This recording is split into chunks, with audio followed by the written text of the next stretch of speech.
Questão 2021/2, né, que seria outono 2021.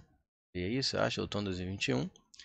Fala que, no âmbito da óptica e da acústica, luz e som, assinale o que for correto. Como sempre, né, isso é bom, eu acho, da UEPG, ela já indica logo no preâmbulo, aí no início da questão, qual é o assunto. Você não precisa ficar tentando adivinhar o assunto pelo contexto.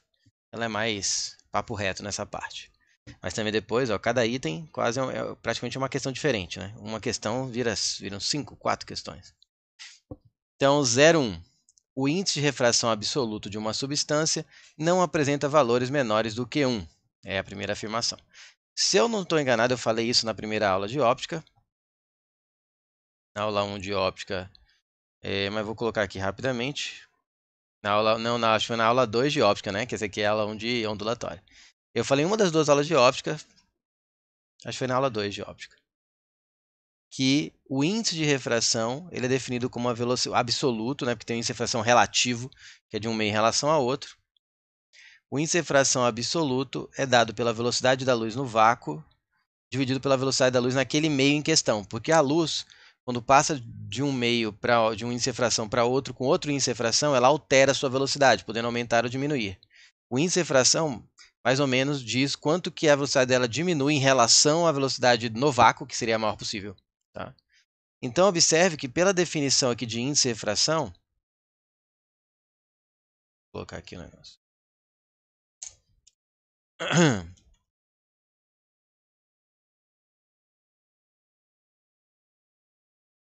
Índice de refração, pela definição aqui de índice de refração, como o Czinho é uma constante, que significa a velocidade da luz no vácuo, e ela é a maior possível, né? Então não tem como esse V ser maior que esse. Na melhor hipótese, a velocidade do meio em questão, que é o V, seria igual à da luz no vácuo, como às vezes se considera, por exemplo, a velocidade da luz no ar. A gente fala que o índice de refração do ar é praticamente 1. Em várias questões se usa como 1, porque a gente assume que a velocidade se reduz tão pouco do vácuo para o ar que é praticamente igual. De qualquer forma, na melhor hipótese é quando o V fica igual ao C e dá 1. Todos os demais casos, o V vai ser menor que o C. Como o C está no numerador da fração, sempre o denominador que vem embaixo vai ser menor, ou seja, vai ser menor ou igual ao de cima. Ou seja, o N ele vai ser sempre maior ou igual a 1, porque o C vai ser sempre maior que o V, ou na melhor hipótese, igual, quando dá 1. Quando ele for maior, vai dar 1, alguma coisa, chegando até 2, alguma coisa. Diamante, se não me engano, tem expressão 2,5, algo assim. Ok. Beleza. Então, o índice de refração absoluto de uma substância não apresenta valores menores do que 1. É verdade. Correto. Duas pessoas vão a um teatro. Duas pessoas vão a um teatro. Melhor aqui, está um pouco lenta a gravação.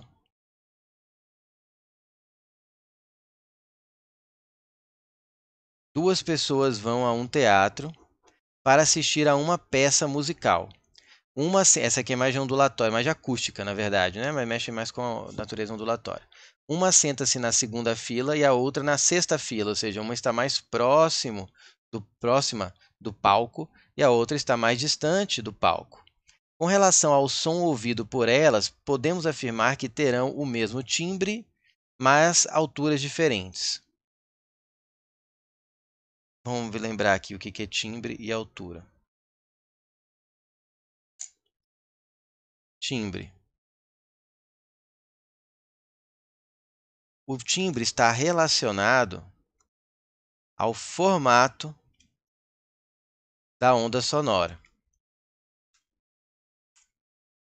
Uma coisa importante sempre cai, o timbre permite que, que possa se discernir ou diferenciar, permite que possamos diferenciar sons de mesma frequência. Exemplo: uma flauta e uma guitarra tocando a mesma nota musical.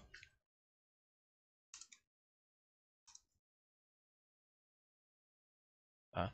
Se estão tocando a mesma nota musical, exatamente a mesma nota, ambas as notas terão a mesma frequência. Tá? A nota é definida por sua frequência.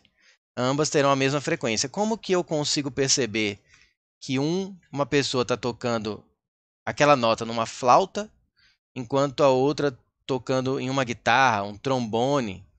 Como que eu consigo perceber que são instrumentos diferentes? O nosso ouvido é capaz de diferenciar o timbre. Por mais que tenham a mesma frequência, as ondas têm formatos diferentes. Eu não sei exatamente o formato aí gerado por cada instrumento, mas um exemplo aqui, ó.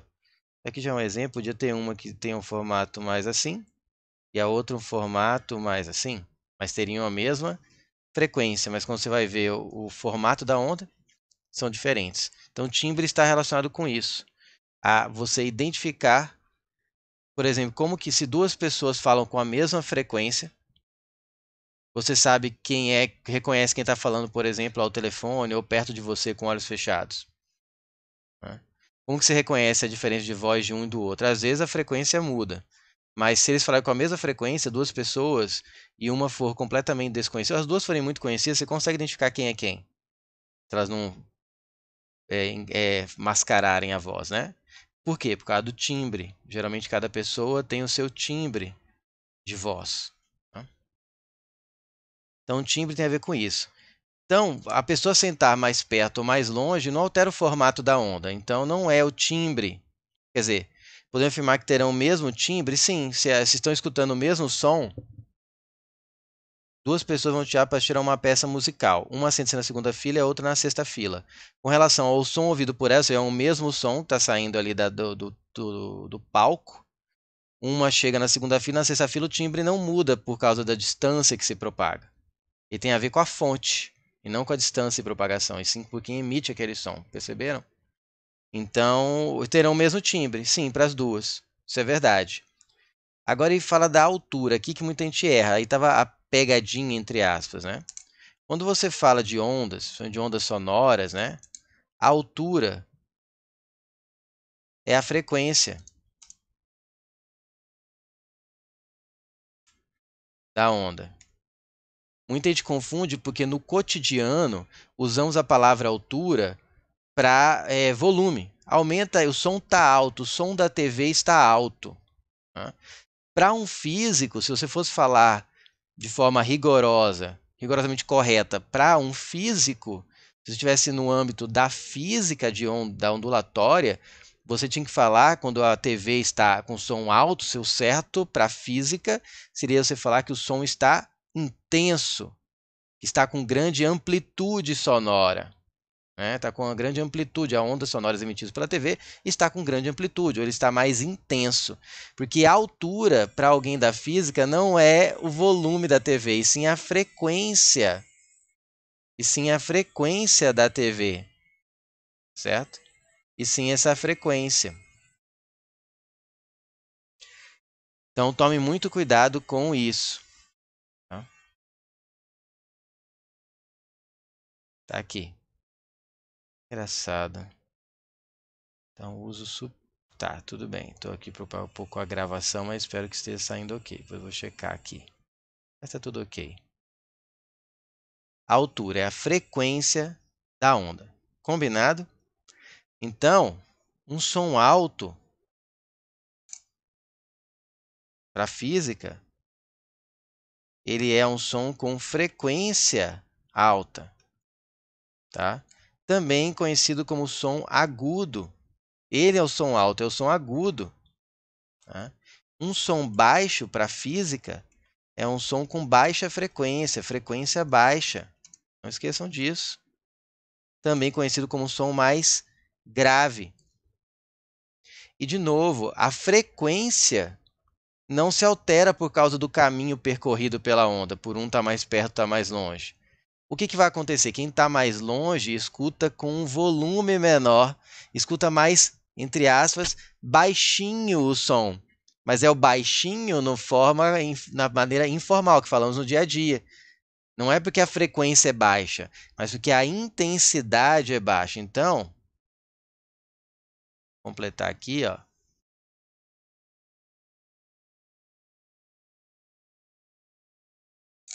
Temos a amplitude da onda.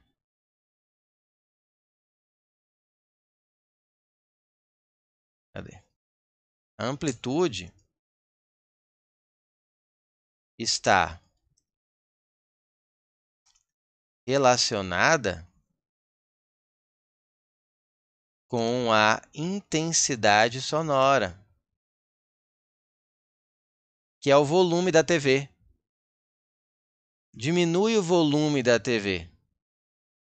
Você está, na verdade, diminuindo a amplitude sonora das ondas sonoras emitidas pela TV. Você está diminuindo a intensidade sonora. Tá? E a intensidade sonora tem a ver com amplitude,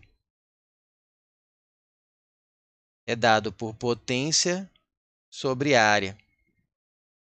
Supondo que eu tenho uma fonte sonora aqui que emite de maneira radial para todas as direções.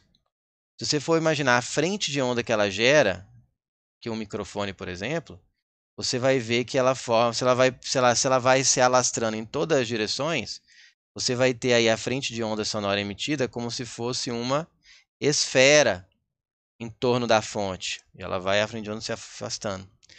E quanto maior essa distância da fonte, que seria o raio, observe que se eu supor uma esfera, então a área da superfície, essa área aqui, ó, ela é 4πr². Então, quanto maior for esse R, supondo que a fonte, isso aqui é a potência da fonte que está emitindo. Quanto maior for esse R, ou seja, mais distante da fonte você está, para uma mesma potência, ou para o mesmo som que está saindo do palco do teatro, você tem uma intensidade menor. Então, o que, que vai ser diferente para alguém sentado na segunda fila e para uma pessoa sentada na sexta fila? Vai ser a amplitude, não a altura. Vai ser a intensidade, não a altura. Então, ele colocou de propósito, porque a pessoa fala, o som fica mais baixinho. Mas não é um baixinho de física, é um baixinho do dia a dia, do coloquial. Que seria o que? A intensidade. Então, não são alturas diferentes. Mas o correto, para ficar certo, aqui tinha que ser intensidades. Ou amplitudes de onda diferentes. Tá? Por isso que a 2 está incorreta. 0,4. Se o ponto próximo de... voltamos para a óptica. Se o ponto próximo de uma pessoa está a 1 metro de seus olhos, o que é o ponto próximo? É a menor distância com que aquela pessoa, a menor distância a qual aquela pessoa enxerga com nitidez. Se você colocar algo menor que 1 metro de distância da pessoa, ela perde a nitidez da imagem. Daí, se ele já falou isso aqui, ponto próximo, você já conclui que o problema dela, o problema de visão que ela tem, qual que é? Quem não enxerga de perto é o hipermétrope, né? O míope não enxerga de longe. Então, se ele está falando que ela fala de um ponto próximo, significa que é a menor distância dos olhos daquela pessoa que ela enxerga com nitidez, menor que ela borra. Então, ela não enxerga quando está perto do rosto, então ela é hipermétrope. Se ela é hipermétrope, você tem que saber que a lente que usa-se para se corrigir, que se usa para corrigir hipermetropia, se chama lente convergente.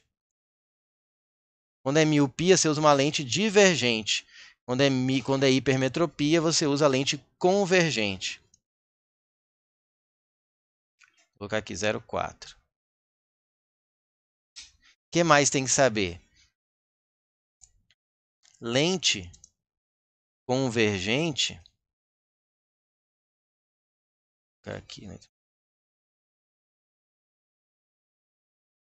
Lentes. Vou colocar lente convergente possui foco. Lente convergente possui foco real, né? Ou seja, foco positivo. Foco real. O foco positivo. Só que a imagem,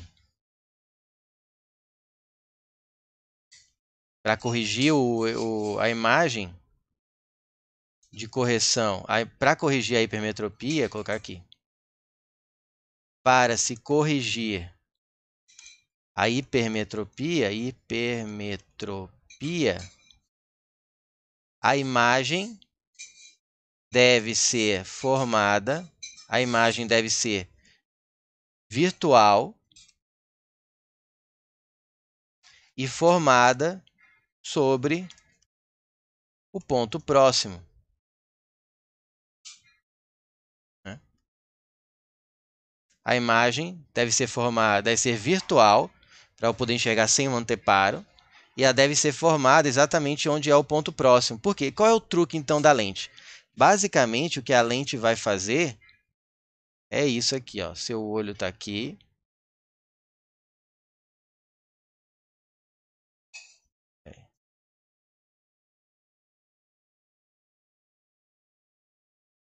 Seu olho está aqui.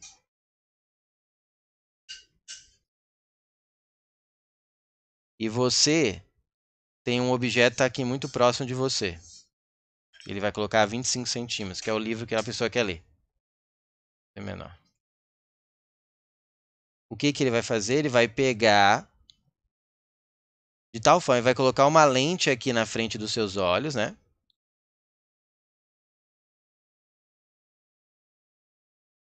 Como eu já falei, ela tem que ser convergente.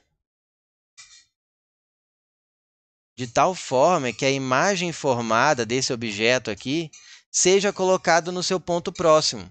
Então é meio que uma gambiarra, entre aspas, para pensar, porque ele está pegando o objeto que você não enxergaria bem e, com a ajuda dos óculos, ele transfere, coloca a imagem desse objeto à distância, você acaba enxergando a imagem dele, que ele coloca à distância que você enxerga com nitidez. Tudo se passa como então o objeto, que seria na verdade a imagem do objeto, estivesse no ponto próximo. Então ele joga a imagem para o local onde você enxerga. Tá? Então deixa eu ver se aqui meu desenho vai servir. O foco. Vou pegar o foco desse espelho. Se eu jogar, ele tem que ser aqui na retina, né? Eu nunca parei pensar com detalhes nisso aqui. Digamos que o foco seja aqui. Então, um raio que vem paralelo... Lembra, raios notáveis, a gente vê isso nas aulas de óptica. Tá? Não vou entrar em detalhes aqui, porque aqui é mais para ondulatória. Por isso que eu não estou entrando em muitos detalhes aqui de óptica. Eu estou falando mais, bem cirúrgico no que precisa. Eu tenho as aulas de óptica para discutir mais esses assuntos. Só que eu estou falando tudo que você precisa saber para essa questão. Não estou divagando muito, tá? Então, o raio de feixe de luz que vem paralelo ao eixo principal, que é esse aqui, convergirá para o foco. E o raio de luz que vem pelo vértice, ele passa reto. Aí a imagem não se forma aqui, porque os raios não vão se encontrar. Então, você tem que fazer o prolongamento. Dá uma entortada aqui para chegar. Dei uma entortada no raio de luz, senão vai ficar muito aqui longe. E voa lá, você tem aqui a imagem formada. Tá? Aqui ela ficou ampliada, inclusive. Na verdade, a lente não amplia tanto assim. Aqui ficou exagerado. Creio eu, porque eu não pus a curvatura exata aqui. Mas você pode ver que a imagem formada por uma lente convergente, né? A imagem formada por uma lente convergente, ela que é exatamente a lente da lupa, por exemplo, acaba sendo ampliada, virtual e ampliada. Tá? O que ajuda a sua visão também. Então, mas eu quero que você entenda isso aqui, ó.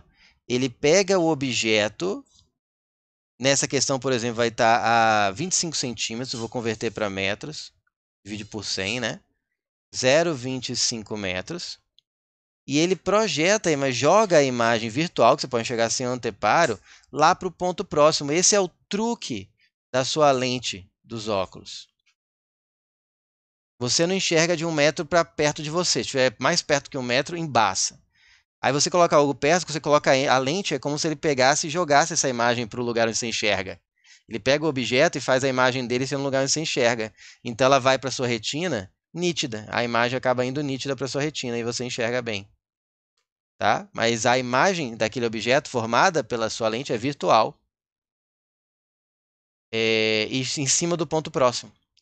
Então você acaba vendo que o P', que é onde forma a imagem, vai ser no ponto próximo. Só que como ele é virtual, lembra que no eixo óptico, o que é virtual é negativo e o que é real é positivo? Então o P', como é uma imagem virtual, ela é -1. O foco, como ele fica aqui, ó, atrás da lente, que é onde os raios realmente vão, ele é positivo. E o P, como ele também está aqui de onde os raios realmente saem, é um objeto real, ele é positivo. Mas a imagem, como é virtual, ela é negativa. E aí eu quero o foco, por quê? Ele quer saber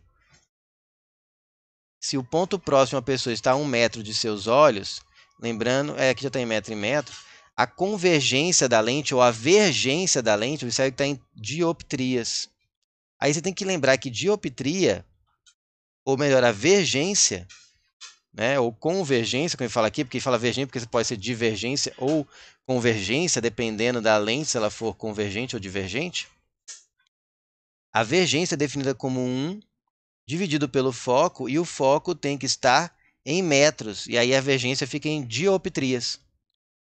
Então, já converti tudo para metros aqui, eu vou achar o foco, ou na verdade, eu vou achar direto quanto é 1 sobre f, e já vai dar a resposta. Então, vou fazer aqui, ó, 1 sobre f é igual a 1 sobre p mais 1 sobre p'. Vou pôr igual aqui, porque eu quero é 1 sobre f mesmo. 1 sobre p vai ficar 1 sobre 0,25. Como aqui seria 1 sobre -1, vou colocar aqui, ó, vou fazer 1 sobre -1. 1 sobre 0,25 dá 4. 1 sobre -1 dá -1. Então, vai dar 3. Como já está tudo em metros, isso aqui já é dioptria. Então, 1 sobre f, que é a vergência, dá 3 positivo, né? Mais 3 dioptrias. Pode ver, quem tem hipermetropia, se você for olhar a receita do seu oftalmologista, se for fazer um óculos, ele é mais tararã. A vergência é positiva para quem tem hipermetropia. Para quem tem miopia, você pode perceber que na sua lente do óculos, que você recebe do oftalmologista, né? Diagnóstico, eu esqueci agora, a receita, vai estar negativa, vai estar menos tanto. Qual é seu grau? Menos tanto, se for míope.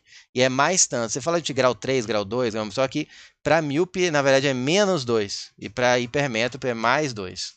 Tem a ver com isso aqui, com toda essa convenção de sinais aí nos eixos de Gauss, né, da óptica geométrica. Portanto, a 0,4 está correta. Ele colocou 3 dioptrias, eu concordo, está aqui. 0,4 correta. 0,8. O efeito Doppler pode ocorrer com o som, mas não com a luz, já que a velocidade da luz é muito elevada em relação ao som. Baboseira. Pode acontecer tanto com o som quanto com a luz. O que é o efeito Doppler? Deixa eu fazer aqui embaixo. Eu falei já isso numa aula de óptica, que caiu uma questão de efeito Doppler também, da luz.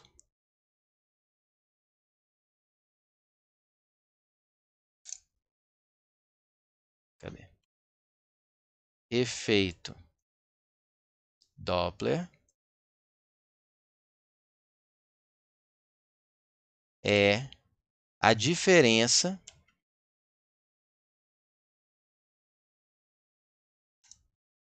entre a frequência observada, melhor, recebida, e a frequência emitida por uma fonte, devido, essa diferença é devida à a velocidade relativa ou a variação, a velocidade relativa entre eles, a velocidade relativa entre o observador e a fonte. E eu falo nessa aula de óptica, aqui eu vou repetir, mas tentarei ser mais breve, que ela pode acontecer com o som, que é o que a gente mais estuda, né? Que é o caso clássico, por exemplo, da ambulância. eu tenho uma ambulância e ela liga a sirene. E digamos que você está aqui na calçada parada, vendo ela passar.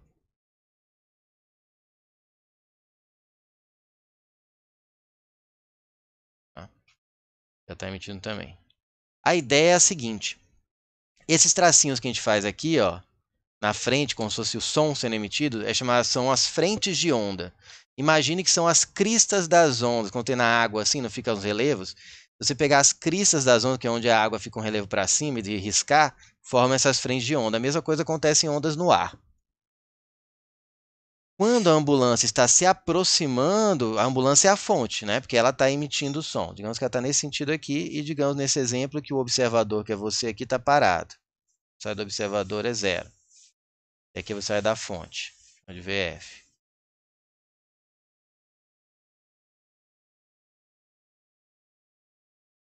Tá? Você sai da fonte. Então, eu gosto de imaginar assim. Imagina que você está pegando bolas de tênis, alguém está te arremessando bola de ping-pong. Alguém está arremessando para você com a mesma frequência. Passa um segundo, joga outra, um segundo, joga outra, e você tem que ir pegando, e pegando.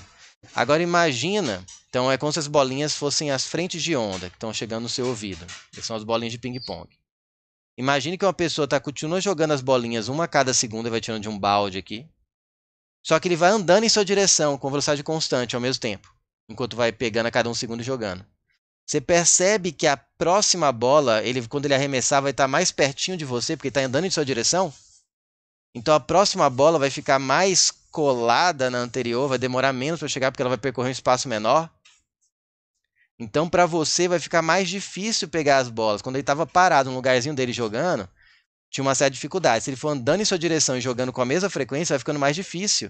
Porque a frequência com que as bolas te atingem aumenta, apesar de ele estar mandando na mesma. Por quê? Porque a bola seguinte percorre uma distância menor até você, porque está se aproximando de você. Então, se ele está jogando uma bola a cada segundo, daqui a pouco, depende da velocidade que ele se aproxima, pode estar chegando uma bola a cada meio segundo. E vocês têm que ficar mais rápido para pegar.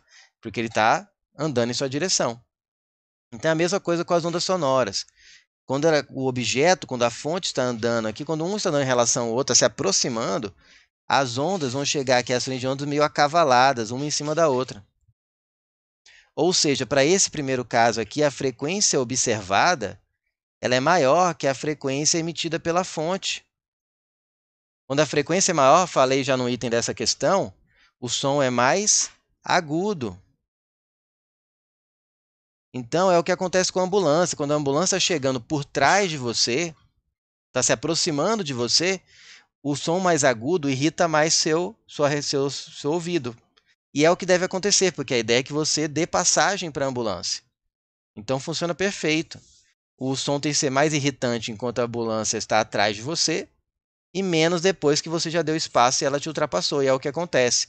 Quando o objeto, se a fonte se afasta, agora imagine que seu amigo está jogando bolinha de ping-pong para você, ou bolinha de tênis, está andando de ré, mas ele está andando para trás, mas ele se afastando de você, mas ele continua jogando uma bola para cada 1 segundo ou 2 segundos. Vai ficando mais fácil você pegar, porque as bolas vão chegando com um intervalo cada vez maior até você, né? Porque ele vai ficando cada vez mais longe, então a frequência das frentes de onda com essa fase chegam mais espaçadas. Então, quando a velocidade entre eles, a relativa entre eles for de afastamento, a frequência observada acaba sendo menor que a frequência que está sendo emitida, o som. Então, se a frequência é menor, você acaba escutando um som mais grave do que o da fonte original. Irrita menos. Ah, e com a luz? Com a luz, a gente usa muito em astrofísica. Falei na outra questão também. A luz, como é uma onda, que nem o som, acontece a mesma coisa. Só que geralmente usa, por exemplo, o planeta Terra aqui e tem uma estrela aqui, sei lá, bem longe, em outra galáxia, talvez, ou em outro setor da nossa galáxia. Não o Sol, uma outra estrela bem longe. As frequências da luz visível, se você pegar aqui o intervalo de frequência, o espectro, né, da luz visível, eu tenho aqui numa ponta as menos frequentes, que seria a menor frequência da luz visível seria o vermelho, tanto que antes aqui vem o infravermelho. E a com maior frequência seria o violeta, tanto que depois aqui vem o ultravioleta. Perto do violeta, a gente tem o azul. Tá? O que vai acontecer? Essa luz emitida, digamos que a luz seja amarela, seja aqui no meio. Digamos que essa luz seja amarela, que a estrela emite, a fonte, que ela sai amarela. Só que como ela está se afastando, digamos que ela esteja se afastando da Terra. O que eu ensinei? Quando está se afastando, a frequência que chega até o planeta Terra é menor que a frequência que está sendo emitida. Então, a estrela, na verdade, se você estivesse ali do lado dela ou andando com ela, você enxerga na mesma velocidade com ela, sobre ela, que você enxergaria como amarelo. Mas como a estrela está se afastando de você, a frequência que você, apesar dela emitir aqui na onda da luz amarela, quando chega até você, como a frequência é menor, chega para o lado de frequências menores, ou seja, para o lado da frequência do vermelho. Então você acaba enxergando, quando você olha da Terra, a estrela está mais avermelhada do que ela é de verdade, digamos assim. Isso é chamado, na astrofísica, de redshift, ou mudança para o vermelho em português. Ou seja, a cor da estrela muda devido a ela estar se afastando. Inclusive foi baseando-se nisso que se percebeu, chegou à conclusão que o universo, de forma geral, está se expandindo ainda. Porque a maioria das estrelas ao redor aqui que a gente enxerga da Terra tem essa redshift. E o redshift, essa tendência, essa variação para o vermelho é tanto maior quanto maior for a velocidade com que ela se afasta da Terra. Por outro lado, se tiver uma estrela vindo em direção à Terra, ou pelo menos se aproximando da Terra, então aqui eu estou supondo que a estrela está se afastando. Agora, se eu tiver uma estrela amarela se aproximando da Terra, é que nem a ambulância se aproximando. A luz que tem certo que ela emite, que tem frequência, vai chegar com uma frequência maior aqui, acavalada, tendendo para frequências mais altas, azul ou violeta, mais para o azul. Por isso que no inglês, no astrofísica, se usa o blue shift, ou mudança para o azul. Se a estrela está mais azulada do que ela deveria ser, é porque ela está se aproximando do planeta Terra. Então, ela ficaria mais para o azul. Ficaria com um tom mais azulado. Então, sim, tem efeito Doppler para a luz. Tá? E é muito importante na astrofísica, é muito bem observado. Então, voltando aqui, o efeito Doppler pode ocorrer com o som, mas não com a luz? Não, está errado, está equivocado. Pode ocorrer sim com a luz. Não tem nada a ver com a velocidade da luz. Sim, a velocidade da luz é muito elevada em relação ao do som, mas isso não impede de ter efeito Doppler. 08 está errado. 16. A miopia pode ser corrigida com lentes divergentes, isso mesmo, a hipermetropia com lente convergente, a miopia com lente divergente. E o astigmatismo com lentes cilíndricas. Perfeito. Aqui eu não vou muito comentar, que aí você tem que saber. Miopia é lente divergente, hipermetropia é lente convergente, astigmatismo, lentes cilíndricas. Tá? Então, 16 está correto. Estão corretas 16, 4 e 1. Que vai dar um gabarito 16 mais 4, 20, mais 1, 21. 21 gabarito da questão 1.